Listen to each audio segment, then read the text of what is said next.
Let me show you how to wire wrap a briolette or teardrop bead dangle to make these simple earrings. You'll need a pair of ear wires, 2 drop style beads, 2 pieces of 24 gauge half hard wire, round nose pliers, flush cutters, and chain nose pliers, or in this case, I'm using bent chain nose pliers. Insert the wire into the bead so there's about 1 inch sticking out on the right side.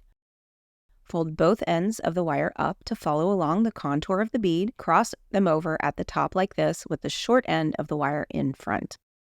Use the chain nose pliers to bend the long tail straight up from the point of the bead and position the short tail so it forms a nice perfect L shape.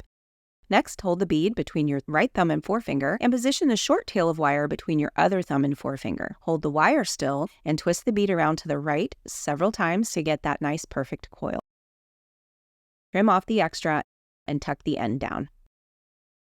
Bend the stem to the right at about 45 degrees or so and pull the wire back the other way over and around the top of the round nose pliers. Reposition your pliers so you can continue pulling the wire all the way back around to the right underneath the pliers to form a complete loop.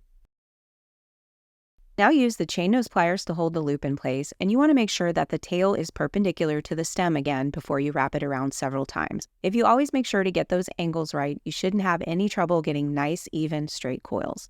Trim off the extra, tuck the ends down, and now you can add the ear wires. I hope this was helpful. If you're new to making wire jewelry, I invite you to check out my Wire Wrapping for Beginners class, where you'll find over 40 step-by-step videos and several fun projects to help you master the basics. Plus, help from me whenever you need it. Thanks so much for watching. I'll see you next time.